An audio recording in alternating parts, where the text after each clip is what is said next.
This is a peak human experience.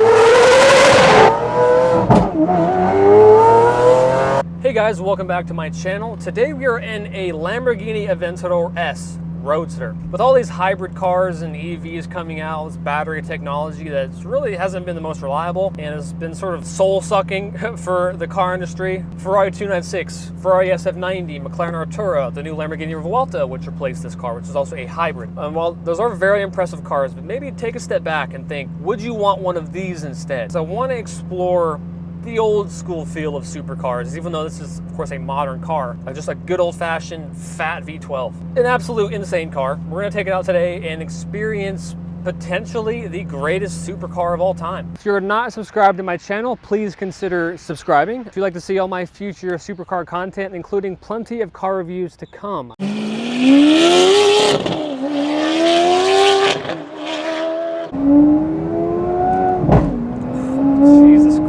Gunshots at 2,500 RPM is crazy. We're starting off in the default Strada setting. That's just essentially your normal street mode. Really not what you want to be driving an Aventador in, so let's go ahead and change that to Sport. Yeah, this is gonna be a good one. This car is a 2018 with just over 9,000 miles, asking $424,995. I have no idea what's behind me. So starting off, we have a 6.5 liter naturally aspirated V12, 740 brake horsepower,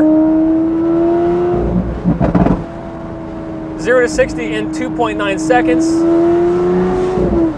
top speed of 217 miles an hour. That has been the top speed of the Aventador ever since it launched, and it's also quite a high one. This is a 7-speed single clutch paddle shift transmission. You know, I've driven lots of Lambos as of lately. I was in a Diablo 6.0 last week. Now here we are 2 generations later in the Aventador S. You know, you see Paganis and Koenigsegg's driving along the road with just immense road presence and aura. The Aventador is really the only car, like non-hypercar, I'll say, let's say under $1 million, that gives you that same feeling of just absolute road dominance. Like just king of the hill. Really nothing matches it. Like this just feels so much more eventful than even something like an 812 Superfast or an Aston Martin DBS Superleggera. And that's really how these cars stand out, and really the main appeal of an Aventador. Like, you're not buying an Aventador to win races. While it is still a very fast car, 740 horsepower, 217 flat out, like it is not a slow car, but it feels big and it's just impactful. It just looks insane. Like I've said it in the past in my previous Aventador videos, this car in front of me, this Hyundai Santa Fe thing, is terrified right now. When they see this wide red angular shape aggressively approaching from behind, they're like, yeah, I gotta get out of the way for this guy. This guy is a psychopath. All right, let's put it into Corsa mode, track mode. That makes the gear changes much more aggressive, suspension even harder. And let's see how she does.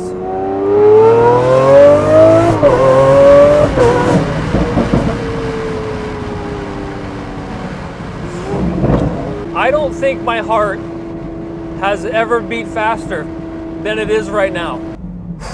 Yeah, that is a slight improvement over the first gen Aventador for sure. In Corsa mode, I know they always said the gear changes were 50 milliseconds, which is the fastest like non-dual clutch. And it feels it. You know, a lot of complaints about the Aventador being very clunky and just kind of dim-witted. And while in traffic, that is very true. Once you're on the open road, none of that matters. Sometimes I do sit back and wonder, what am I doing with my life? It is a Wednesday morning. How did I find myself in this position?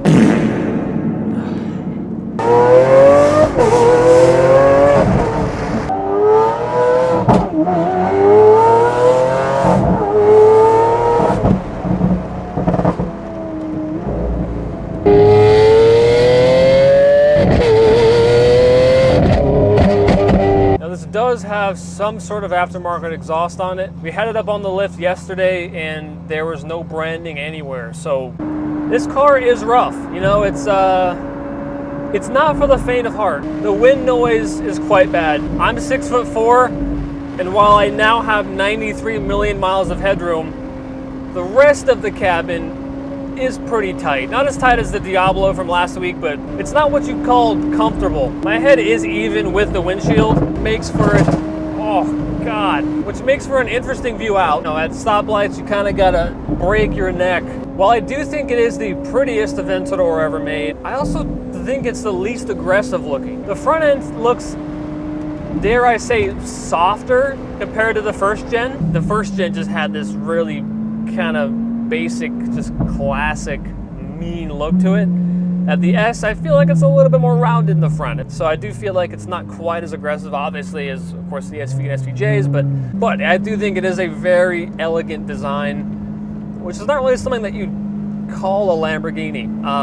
Usually they're just bombastic and insane. Now the S does introduce Ego mode, which is fitting for the types of drivers that drive these cars. But Ego essentially allows you to customize your drive modes. So if you want the Strada steering, but you want the Corsa suspension, you can kind of mix and match how you like, which you couldn't do in the first gen. Gear changes feel like you're being brutally beaten by a silverback gorilla. That's part of the fun. No one's buying this car because it drives smoothly. Oh. I actually love the Corsa gear changes. I feel like more cars need some kind of kick in the back.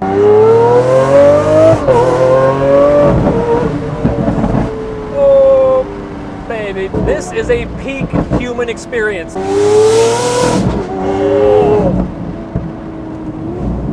The Aventador Tinnitus Edition. If aliens were to land on Earth and wanted to know what the definition of fun was, I would take them out in this.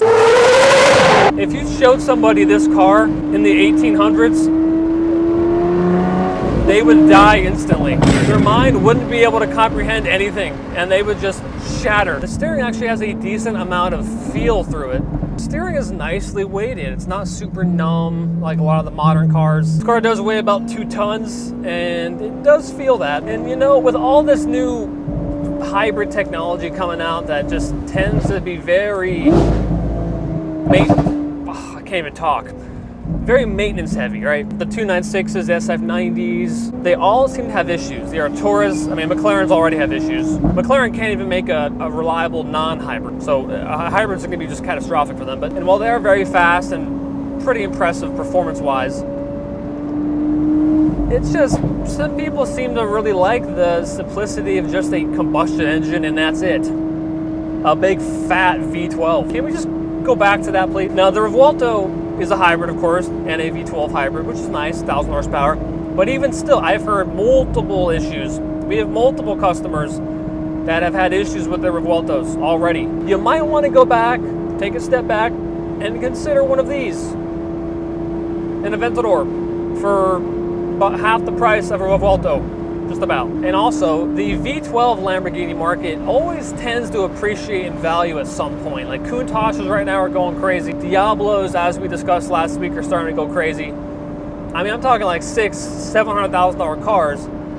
The Mercies have really held well. Of course, if it's a manual, it's catastrophically more. But the Aventador, I don't know if that'll follow suit, you know, maybe in 10, 15, 20 years. They certainly made a lot more of these cars than the Mercies, Diablos cars before, as Lambo has really upped their production numbers. However, while the Countach is considered one of the most iconic supercars of all time, if not the most iconic, at least of the 80s, I feel like the Aventador might go down as the most iconic supercar of all time. Got a Gen Z broccoli cut following me from behind in a Mercedes C-Class.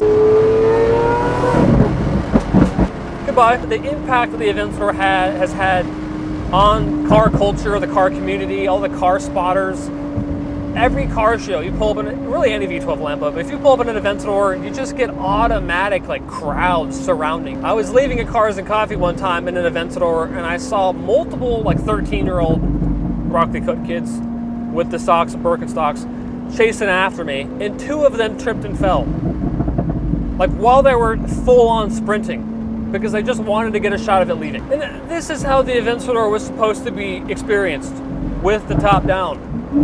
You can hear all that thunderous activity so much more clearly. Another improvement that the S gives over the first-gen Aventador is all-wheel steering. And that just transforms the car. This does have 130% more downforce than a first-gen Aventador. And, you know, can I really feel that on the street? Not really. But it's nice to know. And because of the all-wheel steering, the turning radius is vastly improved. In a normal Aventador, that would have taken like a 47-point turn to make that U-turn. Whoa! This car new was probably $550,000. Finished on Rosso Mars, which I do think is a very lovely color. Of course, if you have any kind of hair, it's really not ideal for an open top, but you know, you got to make do. It's worth the trade-off. This is one of the final, if not the last, car to still be using a single clutch transmission. Like even the SVJ, was I think a 2023 model year car, still using a single clutch. People either love you or they hate you when you're in this car. Like there's really, there's no in between. This car would solve world peace. Thank you guys so much for watching. If you liked the video, give it a thumbs up, subscribe to my channel down below, and I will see you guys in the next one.